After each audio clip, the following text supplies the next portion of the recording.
संविधान विरोधी अमित शाह के संविधान विरोधी अमित शाह के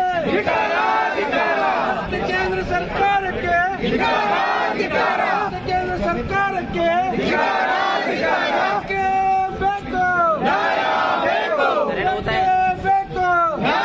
केंद्र सरकार के हटाओ अमित शाह हटाओ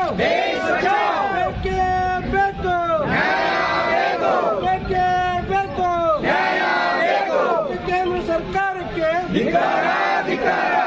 केंद्र सरकार के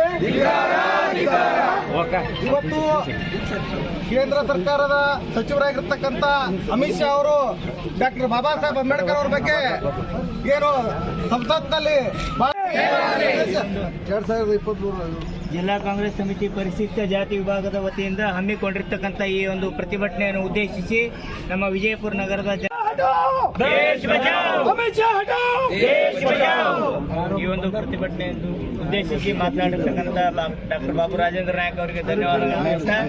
ಈ ಒಂದು ಪ್ರತಿಭಟನೆಯನ್ನು ಉದ್ದೇಶಿಸಿ ಜಿಲ್ಲಾ ಕಾಂಗ್ರೆಸ್ ಸಮಿತಿ ಪರಿಶಿಷ್ಟ ಜಾತಿ ವಿಭಾಗದ ಅಧ್ಯಕ್ಷರಾಗಿರ್ತಕ್ಕಂಥ ಗೃಹ ಸಚಿವ ಅಮಿತ್ ಶಾ ಅವರನ್ನು ಕೇಂದ್ರ ಸಂಪುಟದಿಂದ ಉಚ್ಚಾಟಿಸುವ ಕುರಿತು ಮಾನ್ಯರೇ, ಮೇಲ್ಕಾಣಿಸಿದ ವಿಷಯಕ್ಕೆ ಸಂಬಂಧಿಸಿದಂತೆ ಇತ್ತೀಚೆಗೆ ಲೋಕಸಭೆಯಲ್ಲಿ ಕೇಂದ್ರ ಸರ್ಕಾರದ ಗೃಹ ಸಚಿವರಾದ ಅಮಿತ್ ಶಾ ಅವರು ಸಂವಿಧಾನ ಶಿಲ್ಪಿ ಡಾಕ್ಟರ್ ಬಾಬಾ ಸಾಹೇಬ್ ಅಂಬೇಡ್ಕರ್ ಅವರ ಬಗ್ಗೆ ಲಘುವಾಗಿ ಮಾತನಾಡಿದ್ದನ್ನು ವಿಜಯಪುರ ಜಿಲ್ಲಾ ಕಾಂಗ್ರೆಸ್ ಸಮಿತಿ ಪರಿಶಿಷ್ಟ ಜಾತಿ ವಿಭಾಗ ಹಾಗೂ ಜಿಲ್ಲಾ ಕಾಂಗ್ರೆಸ್ನ ಎಲ್ಲ ಮುಖಂಡರು ಕೂಡ ಇವತ್ತು ತೀವ್ರವಾಗಿ ಖಂಡಿಸ್ತಾ ಇದ್ದಾರೆ.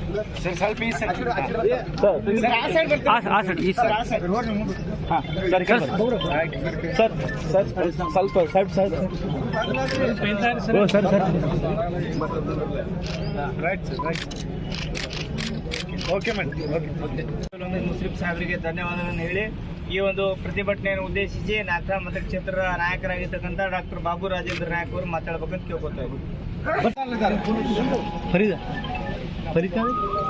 ಇಂದು ದೇಶದಲ್ಲಿ ಕಾಂಗ್ರೆಸ್ ಪಕ್ಷ ದೇಶಾದ್ಯಂತ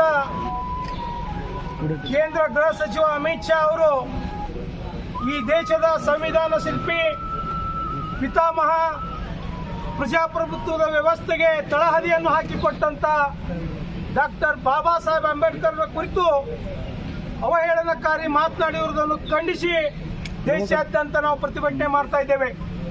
ಇವತ್ತು ಕೇಂದ್ರ ಗೃಹ ಸಚಿವ ಲೋಕಸಭೆಯಲ್ಲಿ ನೀವು ಬಾಬಾ ಸಾಹೇಬ್ ಅಂತ ಜಪಿಸುವುದನ್ನು ಬಿಟ್ಟು ಭಗವಂತನ ನಾಮ ಜಪಿಸ್ರಿ ಅಂತ ಹೇಳ್ದ. ಇವತ್ತು ಈ ದೇಶದ ಬಹುಸಂಖ್ಯಾತ ಜನರಿಗೆ ಡಾಕ್ಟರ್ ಬಾಬಾ ಸಾಹೇಬ್ರೇ ಭಗವಂತರು ಅಂತ ಭಗವಂತನನ್ನ ನೆನೆಸ್ತಕ್ಕಂಥದ್ದು ಈ ದೇಶದ ಪ್ರತಿಯೊಬ್ಬ ಪ್ರಜೆಯ ಕರ್ತವ್ಯ. ಆ ಕೆಲಸವನ್ನು ಮಾಡ್ತಿರುವಾಗ ಇವತ್ತು ಭಾರತೀಯ ಜನತಾ ಪಕ್ಷದ ಮುಖಂಡರು, ಕೇಂದ್ರ ಗೃಹ ಸಚಿವರು ಈ ರೀತಿ ಅವಹೇಳನಕಾರಿ ಮಾತನ್ನ ಈ ದೇಶದ ಜನತೆಗೆ ನೀಡಿದ್ದಾರೆ. ಇದನ್ನು ಖಂಡಿಸಿ ನಾವು ಭಾರತೀಯ ಜನತಾ ಪಕ್ಷದ ಕೇಂದ್ರ ಸಮಿತಿಗೆ ಒತ್ತಾಯವನ್ನು ಮಾಡ್ತೇವೆ. ತತ್ಕ್ಷಣದಿಂದ ಶ್ರೀಯುತ ಅಮಿತ್ ಶಾ ಅವರನ್ನ ಪಕ್ಷದಿಂದ ಉಚ್ಚಾಟನೆ ಮಾಡಬೇಕು. ಈ ನಮ್ಮ ಡಾಕ್ಟರ್ ಬಾಬಾ ಸಾಹೇಬ್ ಅಂಬೇಡ್ಕರ್ ಅವರ ಅಭಿಮಾನಿಗಳು, ದೇಶದ ಎಲ್ಲ ಧರ್ಮೀಯರು, ಎಲ್ಲ ಜಾತಿಯವರು ಇವತ್ತು ಬಹುಸಂಖ್ಯಾತರು ಅವರ ಅಭಿಮಾನಿಗಳಾಗಿದ್ದಾರೆ. ಅವರಿಗೆ ನ್ಯಾಯ ಒದಗಿಸಿಕೊಡಬೇಕು ಅಂತಕ್ಕಂಥ ಒಂದು ಆಗ್ರಹವನ್ನ ಜಿಲ್ಲಾ ಕಾಂಗ್ರೆಸ್ ಸಮಿತಿ ವಿಜಯಪುರದಿಂದ ಇವತ್ತು ಪ್ರತಿಭಟನೆ ಮುಖಾಂತರ ಮಾನ್ಯ ಜಿಲ್ಲಾಧಿಕಾರಿಗಳ ಮುಖಾಂತರ ಮನವಿ ಕೊಡೋದ್ರ ಮುಖಾಂತರ ನಾವು ಆಗ್ರಹ ಮಾಡ್ತಾ ಇದ್ದೇವೆ. ಮತ್ತೆ SC ಅಧ್ಯಕ್ಷರು ಮತ್ತೆಲ್ಲ ನಮ್ಮ ಕಾಂಗ್ರೆಸ್ ಎಲ್ಲ ಪಕ್ಷದ ಅಧ್ಯಕ್ಷರುಗಳು ಮತ್ತೆಲ್ಲ ನಮ್ಮ ಕಾರ್ಯಕರ್ತರು ನಾವು ಕೂಡಿ ನಾವು ಗೃಹ ಮಂತ್ರಿ ಅಮಿತ್ ಶಾ ಅವರು ಅವಹೇಳನಕ್ಕೆ ಹೇಳಿಕೆ ಅದು ಖಂಡಿಸಿ ನಾವು ಇವತ್ತು DC ಸಾಹೇಬ್ರಿಗೆ ಮನವಿ ಕೊಡ್ಲಾಕ್ ಬಂದೀವಿ. ಯಾಕಂದ್ರೆ ಅವರು ಬಾಬಾ ಸಾಹೇಬ್ ಅಂಬೇಡ್ಕರ್ ಹೆಸರು ನೀವು 7 ಸರ್ತಿ ತೆಗಿತೀರಿ, ಯಾಕೆ ತೆಗಿತೀರಿ, ನೀವು ದೇವರ ಹೆಸರು ತಗೋರಿ ಅಂತ ಹೇಳ್ತಾರೆ. ಇದು ನಮ್ಮ ಡಾಕ್ಟರ್ ಅಂಬೇಡ್ಕರ್ ಸಾಹೇಬರು ಭಗವಂತಕ್ಕಿಂತ ಹೆಚ್ಚದಾರ. ಅವರು ಸಂವಿಧಾನ ಬರ್ದಾರ, ಈ ಎಲ್ಲ ಜಾತಿಗೆ ಅನುಕೂಲ ಆಗಲಿ ಅಂತ ಸಂವಿಧಾನ ಬರ್ದಾರ. ಅವ್ರಿಗೆ ಹಿಂಗೆ ಅವಕನ್ನ ಹೇಳೋದು ತಪ್ಪ. ಇವರು ರಾಜೀನಾಮೆ ಕೊಡಬೇಕು ಗೃಹ ಮಂತ್ರಿ ಅವರು. ಇಲ್ಲಿಕಂದ್ರೆ ದೇಶಾಂತದಲ್ಲಿ ಎಲ್ಲರೂ ಹೋರಾಟ ಮಾಡ್ತಾರ, ಹೋರಾಟ ಮಾಡ್ತೈತಿ. ನೀವು ದೇಶ ಮುಂದೆ ಕ್ಷಮಾ ಕೇಳಬೇಕು. ಬಿಜೆಪಿಲಿಂದ ಫಸ್ಟ್ ನೀವು ರಾಜೀನಾಮೆ ಕೊಡಬೇಕು ನಿಮ್ ಸಚಿವ ಸ್ಥಾನದಿಂದ. ಇದು ಬಿಜೆಪಿ ಅವರು ಹಿಂದೂ ಮುಸಲ್ಮಾನ್ ಮಾಡ್ಕೊತೀಗ ಸಂವಿಧಾನ ಬರ್ದವ್ರು ಅಂಬೇಡ್ಕರ್ ಸಾಹೇಬ್ರಿಗೆ ಅವಮಾನ ಮಾಡ್ಲಾಕತ್ತಾರ. ಅವಮಾನ ಮಾಡೋದಷ್ಟೇ ಇಲ್ಲ, ಅವ್ರು ಹೇಳ್ತಾರೆ ನೀವು ಅವ್ರದ್ದು ಯಾಕೆ ಹೆಸರು ತಗೋತೀರಂತ. ನಿಮ್ಗೆ ಇದನ್ನೂ ಗೊತ್ತಿಲ್ಲ. ಸಂವಿಧಾನ ಬರ್ದವ್ರು ಅವ್ರು ಅದಾರ, ಅವ್ರ ಬರ್ದಿದ್ದ ಸಂವಿಧಾನದೊಳಗೆ ನೀವು ಮಂತ್ರಿ ಆಗಿರಿ, ಮಿನಿಸ್ಟರ್ ಆಗಿರಿ, EM ಆಗಿರಿ. ಅವ್ರಿಗೆ ನಿಮ್ಗೆ ಇಷ್ಟು ಗೊತ್ತಿಲ್ಲ ಅವ್ರ ಹೆಸರು ಹೇಳಕ್ಕ. ನೀವು ಏನೋ ಮಾಡ್ರಿ, ರಾಜೀನಾಮೆ ಕೊಡ್ರಿ, ಇಲ್ಲಿಕಂದ್ರೆ ನೀವು ಎಲ್ಲ ದೇಶ ಮುಂದೆ ಕ್ಷಮಾ ಕೇಳ್ರಿ. ಆತ್ಮೀಯ ಬಂಧುಗಳೇ, ಇಂದು ಭಾರತೀಯ ರಾಷ್ಟ್ರೀಯ ಕಾಂಗ್ರೆಸ್ ಪಕ್ಷದ ವತಿಯಿಂದ ಪ್ರತಿಭಟನೆಯನ್ನ ನಮ್ಮ ಜಿಲ್ಲೆಯ ಅಧ್ಯಕ್ಷರು ಸನ್ಮಾನ ಶ್ರೀ ಮಲ್ಲಿಕಾರ್ಜುನ ಲೋಣಿಯವರ ನೇತೃತ್ವದಲ್ಲಿ, ನಾಯಕರಂತಹ ಮುಷರಫ್ ನೇತೃತ್ವದಲ್ಲಿ, SC/ST ಘಟಕ ಅಧ್ಯಕ್ಷರಂತಹ ಗಬ್ಬೇವಾಡಿಯವರ ನೇತೃತ್ವದಲ್ಲಿ, ಸಮಸ್ತ ಮುಖಂಡ ನೇತೃತ್ವದಲ್ಲಿ ಇವತ್ತು ಪ್ರತಿಭಟನೆ ಮಾಡ್ತಾ ಇದ್ದೇವೆ. ತಮಗೆಲ್ಲ ಗೊತ್ತು, ಇವತ್ತಿನ ಕಾಲಘಟ್ಟದಲ್ಲಿ ಇಡೀ ಜಗತ್ತೇ ಬಾಬಾ ಸಾಹೇಬ್ ಅಂಬೇಡ್ಕರ್ ಅವರನ್ನ ವಿಶ್ವ ನಾಯಕ, ವಿಶ್ವ ಮಾನವ ಅಂತ ಒಪ್ಕೊಂಡಂತಹ ಕಾಲಘಟ್ಟದಲ್ಲಿ ಮೊನ್ನೆಯ ದಿನ ಈ ದೇಶದ ಗೃಹ ಸಚಿವರು ಸಂವಿಧಾನದ ಪ್ರದತ್ತವಾದ ಅಧಿಕಾರದಲ್ಲಿದ್ದವರು, ಬಾಬಾ ಸಾಹೇಬ್ ಅಂಬೇಡ್ಕರ್ ಕೊಟ್ಟಂತಹ ಭಿಕ್ಷೆಯಲ್ಲಿ ಅಧಿಕಾರ ನಡೆಸ್ತಾ ಇರುವಂತವರು ಅಮಿತ್ ಶಾ ಅವರು ಮಾತಾಡ್ತಾರೆ, ಅಂಬೇಡ್ಕರ್ ಒಂದು ಪ್ಯಾಷನ್ ಆಗಿದೆ ಅಂತ. ಹೌದಪ್ಪ, ನಾವು ಪ್ಯಾಷನ್ ಆಗಿದೆ. ಯಾಕಂದ್ರೆ ಅಂಬೇಡ್ಕರ್ ಅಂದ್ರೆ ನಮ್ಮ ಜೀವನ, ಅಂಬೇಡ್ಕರ್ ನಮ್ಮ ರಕ್ತ, ಅಂಬೇಡ್ಕರ್ ನಮ್ಮ ಜೀವನ, ನಮ್ಮ ಜೀವ, ಅಂಬೇಡ್ಕರ್ ನಮ್ಮ ಬದುಕು, ನಮ್ಮ ಬಾಳು. ಅಂಬೇಡ್ಕರ್ ಹೇಳಲ್ಲ, ಜೀವನ ಬತ್ತ ಲಕ್ಷ ನಾವು ಅವರನ್ನ ಹೆಸರನ್ನ ಪಠಣ ಮಾಡ್ತೇವೆ. ನಿನಗೇನಪ್ಪ ನೋವು? ಇವತ್ತು ಬಾಬಾ ಸಾಹೇಬ್ ಅಂಬೇಡ್ಕರ್ ಹಾಕಿಕೊಟ್ಟಂತಹ ಸಂವಿಧಾನದ ಅಡಿಯಲ್ಲಿ ನಾವೆಲ್ಲ ಬದುಕ್ತಾ ಇದ್ದೇವೆ. ನೀವು ಮರಿಬಾರ್ದು. ಒಂದು ವೇಳೆ ನೀವು ಅಂದ್ಕೊಂಡಂತಹ ಸಂವಿಧಾನವನ್ನು ನೀವು ಬಯಸಿದ್ದಾದ್ರೆ ನಿಮ್ಮ ಪ್ರಧಾನಮಂತ್ರಿ ಕೂಡ ಪ್ರಧಾನಮಂತ್ರಿ ಜಾಗದಲ್ಲಿ ಕೂರ್ತಿದ್ದಿಲ್ಲ ಅನ್ನೋದನ್ನ ತಾವು ಮನಗೊಂಡ್ಬೇಕಾಗ್ತದೆ, ಅರ್ಥ ಮಾಡ್ಕೋಬೇಕಾಗಿದೆ, ಅರ್ಥೈಸ್ಕೋಬೇಕಾಗಿದೆ. ಸುಖ ಸುಮ್ಮನೆ ದಲಿತರ ಮೇಲೆ ಪ್ರೀತಿ ತೋರಿಸುವಂತಹ ಮೊಸಳೆ ಕಣ್ಣೀರ ಬೇಕಾಗಿಲ್ಲ, ನಿಮ್ಮ ದಯಾಭಿಕ್ಷೆ ಬೇಕಾಗಿಲ್ಲ. ಬಾಬಾ ಸಾಹೇಬ್ ಅಂದ್ರೆ ನಮ್ಮ ಹಕ್ಕು, ಸಂವಿಧಾನ ಅಂದ್ರೆ ನಮ್ಮ ಹಕ್ಕು. ಅದ್ರ ಮೇಲೆ ಬದುಕ್ತಾ ಇದ್ದೇವೆ. ನೀವು ಬದುಕೋದನ್ನ ಕಲೀರಿ ಅಂತ ಹೇಳಕ್ಕೆ ನಾವು ಇವತ್ತು ಪ್ರತಿಭಟನೆ ಮಾಡ್ತಾ ಇದ್ದೇವೆ. ನಿಮ್ಮ ಹುನ್ನಾರ ನಮಗೆ ಗೊತ್ತು. ಸಂವಿಧಾನ ಅಡಿಯಲ್ಲಿ ಬದುಕ್ತಾರ ನೀವು, ಬಾಬಾ ಸಾಹೇಬ್ ಕೊಟ್ಟಂತಹ ಭಿಕ್ಷೆಯಲ್ಲಿ ನೀವು ಬದುಕ್ತಾರ ಅಂತ ನೀವು. ಇವತ್ತು ಬಾಬಾ ಸಾಹೇಬರ ಹೆಸರಂತೆ ಅದಕ್ಕೆ ಪ್ಯಾಷನ್ ಐತಿರಲ್ಲ, ಹೌದು, ಅದು ಪ್ಯಾಷನ್ ಹೌದು, ಫ್ಯಾಷನ್ ಹೌದು ಅಂತ ಹೇಳಕ್ಕೆ ಇಚ್ಛೆ ಪಡ್ತೇನೆ. ಅಷ್ಟೊಂದು ಹಗುರವಾಗಿ ಮಾತಾಡಬೇಡಿ. ಬಾಬಾ ಸಾಹೇಬರ ಬಗ್ಗೆ ಅಷ್ಟೊಂದು ಹಗುರವಾಗಿ ಮಾತಾಡಬೇಡಿ.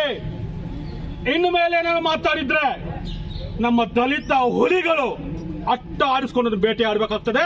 ಎಚ್ಚರಿಕೆ ಕೊಡಕ್ಕೆ ಇಚ್ಛೆ ಪಡ್ತೇವೆ. ಬಾಬಾ ಸಾಹೇಬ್ ಅಂಬೇಡ್ಕರ್ ಅವರಿಗೆ, ಬಾಬಾ ಸಾಹೇಬ್ ಅಂಬೇಡ್ಕರ್ ಅವರಿಗೆ ಏನು ತಿಳ್ಕೊಂಡಿದ್ರೆ, ಈ ನೆಲದ, ಈ ಜನದ ಮಕ್ಕಳು ನಾವು, ಈ ನೆಲದಿಂದ ಹುಟ್ಟಿದವರು ನಾವು, ಬೇರೆಯಿಂದ ಬಂದಂತಹ ವಲಸಿಗರು ನಾವಲ್ಲ. ಈ ಭೂಮಿ ಮೇಲೆ ನಮ್ಮ ಹಕ್ಕಿದೆ. ಈ ನೆಲದ ಒಡೆಯರು ನಾವು. ಸಂವಿಧಾನ ನಮ್ಮದು, ಬಾಬಾ ಸಾಹೇಬರು ನಮ್ಮವರು. ಇದು ನೀವು ಅರ್ಥ ಮಾಡ್ಕೊಳ್ಳಿ. ಸುಖ ಸುಮ್ಮನೆ ಇನ್ನೊಂದು ಬಾರಿ ಬಾಬಾ ಸಾಹೇಬರ ಬಗ್ಗೆ ಅವಹೇಳನಕಾರಿ ಮಾತನ್ನ ಮಾತಾಡಿದ್ದೆ ಆದ್ರೆ, ಹಗುರವಾಗಿ ಮಾತಾಡಿದ್ದೆ ಆದ್ರೆ ಆಗುವಂತಹ ಪರಿಣಾಮಕ್ಕೆ ಅದಕ್ಕೆ ನೀವೇ ಜವಾಬ್ದಾರಿದಂತಹ ಸಮಸ್ತ ದೇಶವಾಸಿಗಳು, ಸಮಸ್ತ ದಲಿತರ ಪರವಾಗಿ, ಹಿಂದುಳಿದರ ಪರವಾಗಿ, ಅಲ್ಪಸಂಖ್ಯಾತರ ಪರವಾಗಿ ನಿಮಗೆ ಎಚ್ಚರಿಕೆ ಕೊಡಕ್ಕೆ ಇಚ್ಛೆ ಪಡ್ತೇನೆ. ಸಾಕು ನಿಮ್ಮ ಬೂಟಾಟಿಕೆ, ಬಂಡಾಟ. ಇಷ್ಟು ದಿನ ಬೇರೆ ಬೇರೆ ಧರ್ಮಗಳಿಗೆ ಬೆಂಕಿ ಹಚ್ಚಿ ಸಾಕಾಯ್ತು. ದಲಿತರು ಇವತ್ತು ಒಗ್ಗೂಡ್ತಾ ಇದ್ದಾರೆ, ದಲಿತ ಶಕ್ತಿ ಹೆಚ್ಚಾಗ್ತಾ ಇದೆ. ದಲಿತರ ಒಡೆಯುವಂತ ಹುನ್ನಾರ ಮಾಡಿ ಮತ್ತೆ 1947ಕ್ಕೆ ಮುಂಚೆ ಯಾವ ರೀತಿ ಪರಿಸ್ಥಿತಿ ದಲಿತರು ಬದುಕ್ತಾ ಇದ್ರು ಅದಕ್ಕೆ ತಾವು ತೊಳ್ಳುವಂತ ಹುನ್ನಾರಕ್ಕೆ ನೀವು ಕೈ ಹಾಕ್ತಾ ಇದ್ರ ಬಹಳ ಎಚ್ಚರದಿಂದಿರಿ. ಅದು ಯಾವತ್ತೂ ಸಾಧ್ಯವಿಲ್ಲ. ರಕ್ತ ಕೊಟ್ಟೆವು, ಬಾಬಾ ಸಾಹೇಬರ ಬಗ್ಗೆ ಅವಹೇಳಕಾರಿ ಮಾತನ್ನ ಕೇಳಕ್ಕೆ ಯಾವುದೇ ರೀತಿಯ ಸುತಾರ ಒಪ್ಪಲ್ಲ ಅಂತ ಹೇಳಕ್ಕೆ ಇಚ್ಛೆ ಪಡ್ತೇವೆ. ಬಂಧುಗಳೇ, ಒಕ್ಕೊರಲಿಂದ ಧ್ವನಿ ಎತ್ತೋಣ. ಬಾಬಾ ಸಾಹೇಬ್ ಕೊಟ್ಟಂತಹ ಆ ಹೇಳಿದ ಬದುಕ್ತಾರೆ ನಾವೆಲ್ಲರೂ, ಸಮಸ್ತ ದೇಶದ ಪ್ರತಿಯೊಬ್ಬ ಬಂಧು ಬಾಂಧವರು, ಮಹಿಳೆಯರು, ಯುವಕರು, ಯುವಜನರು ಒಕ್ಕೊರಲಿಂದ ನಾವು ಇವತ್ತು ಪ್ರತಿಭಟಿಸ್ತೇವೆ, ಖಂಡಿಸುತ್ತೇವೆ. ಇನ್ನೊಂದು ಬಾರಿ ತಾವು ಈ ರೀತಿಯಾಗಿ ಮಾತಾಡಬಾರ್ದು. ನಿಮಗೇನಾದ್ರೂ ಕಿಂಚಿತ್ತಾದ್ರೂ ನಾಚಿಕೆ ಇದ್ರೆ, ಕಿಂಚಿತ್ತಾದ್ರೂ ಮಾನ ಮರ್ಯಾದೆ ಇದ್ರೆ, ಕಿಂಚಿತ್ತಾದ್ರೂ ಸಂವಿಧಾನದ ಮೇಲೆ ಗೌರವ ಇದ್ರೆ, ಬಾಬಾ ಸಾಹೇಬರ ಮೇಲೆ ಗೌರವ ಇದ್ರೆ ತಕ್ಷಣ ಸನ್ಮಾನ್ಯ ಪ್ರಧಾನಮಂತ್ರಿಗಳು ಅಮಿತ್ ಶಾ ಅವರ ರಾಜೀನಾಮೆ ಪಡೆಯಬೇಕು ಅಂತ ನಾವು ಒಕ್ಕೊರಲಿಂದ ನಾವು ಆಗ್ರಹ ಮಾಡ್ತೇವೆ. ಬನ್ನಿ ಬಾಂಧವರೇ, ಒಕ್ಕಟ್ಟಿನಲ್ಲಿ ಬಲವಿದೆ, ಒಕ್ಕಟ್ಟಾಗಿ ನಾವು ಹೋರಾಡೋಣ. ಇಂತಹ 100 ಅಮಿತ್ ಶಾ ಎದುರಿಸುವಂತ ತಾಕತ್ತು ನಮ್ಮ ದಲಿತರಲ್ಲಿದೆ, ಹಿಂದುಳಿದರಲ್ಲಿದೆ, ಅಲ್ಪಸಂಖ್ಯಾತರು ಹೇಳ್ತಾ ಇವತ್ತು ಅವಕಾಶ ಕೊಟ್ಟಂತ ತಮ್ಮೆಲ್ಲರಿಗೂ ಹೊಂದಿಸಿ ಮಾತಿಗೆ ಹೇಳ್ತಾರೆ. ಬಲ ಭಾರತ್ ಮಾತಾ ಕಿ, ಭಾರತೀಯ ರಾಷ್ಟ್ರೀಯ ಕಾಂಗ್ರೆಸ್ ಪಕ್ಷಕ್ಕೆ, ಡಾಕ್ಟರ್ ಬಾಬಾ ಸಾಹೇಬ್ ಅಂಬೇಡ್ಕರ್ ಅವರಿಗೆ, ಡಾಕ್ಟರ್ ಮುಷರಫ್ ಸಾಹೇಬ್ರೆ, ಆರತಿ ಶಾಪೂರ್ ಅವರೇ, ಸುಭಾಷ್ ಕಾಲೇಬಾಗ್ ಅವರೇ, ಹಾಗೂ ನಮ್ಮ ಚಾಂದ್ ಸಾಬ್ ಸರ್ ಅವರೇ, ಮುಲ್ಲಾ ಅವ್ರ ಸರ್ ಅವರೇ, ಎಲ್ಲ ಕಾಂಗ್ರೆಸ್ ಪಕ್ಷದ ಮುಖಂಡ್ರೆ, ಇವತ್ತಿನ ದಿವಸ ಏನಪ್ಪಾ ಅಂದ್ರೆ ಕೇಂದ್ರದ ಒಬ್ಬ ಜವಾಬ್ದಾರಿಯುತ ಸ್ಥಾನದಲ್ಲಿರ್ತಕ್ಕಂಥ ಒಬ್ಬ ಸಚಿವ, ಅದು ಹೋಮ್ ಮಿನಿಸ್ಟ್ರು ಅಂತವ್ರೇನಪ್ಪಾ ಅಂದ್ರ ಸದನದಲ್ಲಿ ಡಾಕ್ಟರ್ ಬಾಬಾ ಸಾಹೇಬ್ ಅಂಬೇಡ್ಕರ್ ಅವ್ರ ಬಗ್ಗೆ ಬಹಳ ಲಘುವಾಗಿ ಮಾತನಾಡಿದ್ದಾರೆ. ಏನಪ್ಪಾ ಅಂದ್ರೆ ಅಂಬೇಡ್ಕರ್ ಅಂಬೇಡ್ಕರ್ ಅಂಬೇಡ್ಕರ್ ಅನ್ನೋದೇ ನಾವು ಪ್ರತಿನಿತ್ಯ ಒಂದು 10 ಸಲ ದೇವ್ರ ಜಪ ಮಾಡಿದ್ರೆ ಪುಣ್ಯ ಬರ್ತಿತ್ತ. ಇವತ್ತು ನಾವು ನೆನಪಿಸ್ಕೋಬೇಕಾಗ್ತದ, ಮನುವಾದಿಗಳು ಹಿಂದೆ ಏನಪ್ಪಾ ಅಂದ್ರೆ ಎಲ್ಲರಿಗೂ ದಲಿತರನ್ನ ಯಾವ ಮಟ್ಟದಲ್ಲಿ ಇಟ್ಟಿದ್ರು, ಹೆಣ್ಣು ಮಕ್ಕಳನ್ನ ಯಾವ ರೀತಿ ಇಟ್ಟಿದ್ರು, ಹೆಣ್ಣು ಮಕ್ಕಳು 4 ಗೋಡೆ ಮಧ್ಯೆ ಬದುಕಬೇಕು, ಯಾರು ಹೊರಗೆ ಬರಬಾರದು.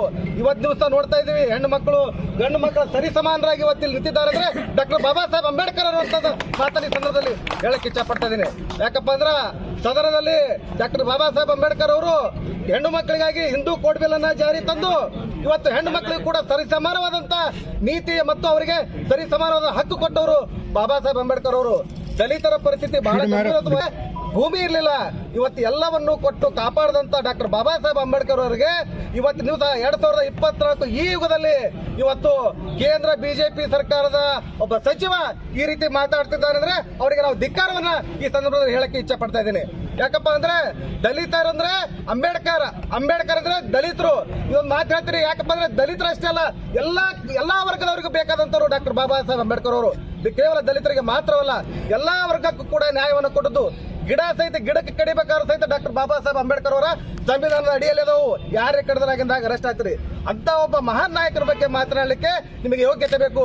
ಇವತ್ತು ದಿವಸ ನೋಡ್ತಾ ಇದೀವಿ, ಬಿಜೆಪಿಯ ಒಬ್ಬ ವಿಧಾನ ಪರಿಷತ್ ಸದಸ್ಯರು ಎಲ್ಲಿ ಇದು ಅವರಿಗೆ ಒಂದು ರಬ್ಬರ್ ಸ್ಟಾಂಪ್ ಆಗದೆ ನೀವು ಪ್ರಧಾನಮಂತ್ರಿ ಹುದ್ದೆಗೆ ಒಂದು ಗೌರವ ಇದ್ರೆ ದಯಮಾಡಿ ಅಮಿತ್ ಶಾ 24 ತಾಸು ನೀವು ವಜಾ ಮಾಡದೇ ಇದ್ರೆ ಆ ಹುದ್ದೆಗೆ ಮೋದಿ ಅವರು ಕೂಡ ನೀವು ಅನರ್ಹ ಅಂತೇಳಿ ಸಭೆ ಮುಖಾಂತರ ಒತ್ತಾಯವನ್ನ ಮಾಡ್ತೇವೆ. ಯಾಕಂದ್ರೆ ಮೋದಿ ಅವರೇ, ನೀವು ಅಮಿತ್ ಶಾ ಹಿಂಗೆ ನೀವು ಕಿಂಗ್ ಮೇಕರ್ ಅವ ಹೇಳಿದ್ದೇನೆ ಕೇಳಬೇಕದ ಆ ಪ್ರಧಾನಮಂತ್ರಿ ಸ್ಥಾನಕ್ಕೆ ಒಂದು ಹುದ್ದೆಗೆ ಒಂದು ಗೌರವ ಇರುವುದಿಲ್ಲ. ದಯಮಾಡಿ 24 ಅವ್ರನ್ನ ಆ ಸ್ಥಾನದಿಂದ ವಜಾಗೊಳಿಸಬೇಕಂತೇಳಿ ಈ ನಮ್ಮ ವಿಜಯಪುರ ಜಿಲ್ಲಾ ಕಾಂಗ್ರೆಸ್ ವತಿಯಿಂದ ನಾವು ಒತ್ತಾಯವನ್ನು ಮಾಡಿ ಈ ನನ್ನೊಂದೆರಡು ಮಾತಾಡಿಸ್ತೇನೆ. ಜೈ ಅಂಬೇಡ್ಕರ್, ಜೈ ಅಂಬೇಡ್ಕರ್, ಜೈ ಅಂಬೇಡ್ಕರ್. ಈ ಭ್ರಷ್ಟ ಅಮಿತ್ ಶಾ ಅವರ ವಿರುದ್ಧ ಇವತ್ತು ಪ್ರತಿಭಟನೆಯನ್ನು ಹಮ್ಮಿಕೊಂಡಿದ್ದೇವೆ. ಈ ಅಮಿತ್ ಶಾ ಅವರಿಗೆ ನಾವು ಒಂದು ಮಾತು ಹೇಳಲಿಕ್ಕೆ ಇಷ್ಟಪಡ್ತೀನಿ, ನಿಮಗ ಸಂಸದ್ ಒಳಗೆ ಕುಂದಿರ್ಲಿಕ್ಕೆ ಯಾವುದೇ ತರಹದ ಅರ್ಹತೆ ಇಲ್ಲ. ನೀವು ಇವತ್ತೇ ರಾಜೀನಾಮೆ ಕೊಟ್ಟು ಮನೆಗೆ ಹೋಗ್ಬೇಕು. ಯಾಕಂದ್ರೆ ಇವತ್ತು ಡಾಕ್ಟರ್ ಬಾಬಾ ಸಾಹೇಬ್ ಅಂಬೇಡ್ಕರ್ ಅವರ ಕೊಟ್ಟ ಸಂವಿಧಾನದ ಮೇಲೆ ನಾವೆಲ್ಲರೂ ಓದಿವಿ. ಇವತ್ತು ಮಹಿಳೆಯಾಗಿ ನಾ ಮಾತಾಡ್ತೀನಿ, ಇಲ್ಲಿ ಬಂದು ನಿಂತು ಮಾತಾಡ್ತೀನಿ ಅಂದ್ರೆ ಅದು ನಮಗೆ ಬಾಬಾ ಸಾಹೇಬ್ ಅಂಬೇಡ್ಕರ್ ಅವರ ಕೊಟ್ಟ ಭಿಕ್ಷೆ ಅಂತ ನಾ ಈ ಒಂದು ಸಂದರ್ಭದಲ್ಲಿ ಹೇಳಲಿಕ್ಕೆ ಇಷ್ಟಪಡ್ತೀನಿ. ಹೌದು, ಅಮಿತ್ ಶಾ ಅವರೇ, ನಿಮಗ್ ದೇವ್ರ ಜಪಾನೇ ಮಾಡ್ಬೇಕಾಗಿದ್ರ ನೀವು ಮನ್ಯಾಗ ಹೋಗಿ ಮಾಡ್ಕೋರಿ ದೇವ್ರ ಜಪ. ನೀವು ಸಂಸದ್ ಒಳಗ್ ಬರೋ ಯಾವುದೇ ಅರ್ಹತೆನೂ ಇಲ್ಲ, ಯಾವುದೇ ಯೋಗ್ಯತೆನೂ ನಿಮಗಿಲ್ಲ. ಇವತ್ತೇ ನೀವು ರಾಜೀನಾಮೆ ಕೊಡ್ಬೇಕು. ಎಲ್ಲ ಡಾಕ್ಟರ್ ಬಾಬಾ ಸಾಹೇಬ್ ಅಂಬೇಡ್ಕರ್ ಅವರಿಗೆ ಕ್ಷಮೆ ಕೇಳ್ಬೇಕು. ನೀವು ಯಾವ ರೀತಿ ಕ್ಷಮೆ ಕೇಳ್ಬೇಕಂದ್ರ ಅವರು ಬೂಟ್ ಅದಾವ್, ಬಾಬಾ ಸಾಹೇಬ್ ಅಂಬೇಡ್ಕರ್ ಅವರ ಬೂಟನ ನೀವು ತಲೆ ಮೇಲೆ ಇಟ್ಕೊಂಡು ನೀವು ಕ್ಷಮೆ ಕೇಳ್ಬೇಕು. ಆದ್ರೂ ನಿಮಗ ನಾವು ಸಹಿಸ್ಕೊಳ್ಳೋದಿಲ್ಲ. ನೀವು ಬಾಬಾ ಸಾಹೇಬರ ಬಗ್ಗೆ ಬಹಳ ಕೇವಲವಾಗಿ ಮಾತಾಡ್ತಾ ಇದ್ದೀರಿ. ಮುಂದಿನ ದಿನಮಾನಗಳ ಒಳಗ ನಿಮಗ ಜನರು ತಕ್ಕ ಪಾಠ ಕಲಿಸ್ತಾರಂತ ನಾ ಈ ಒಂದು ಸಂದರ್ಭದಲ್ಲಿ ಹೇಳಲಿಕ್ಕೆ ಇಷ್ಟಪಡ್ತೀನಿ. ಅದೇ ತರ ಇವತ್ತಿಲ್ಲಿ ನನಗೆ ಮಾತನಾಡ್ಲಿಕ್ಕೆ ಅವಕಾಶ ಮಾಡಿಕೊಟ್ಟಂತ ತಮ್ಗೆಲ್ಲರಿಗೂ ಧನ್ಯವಾದಗಳನ್ನ ತಿಳಿಸಿ ನನ್ನೊಂದೆರಡು ಮಾತು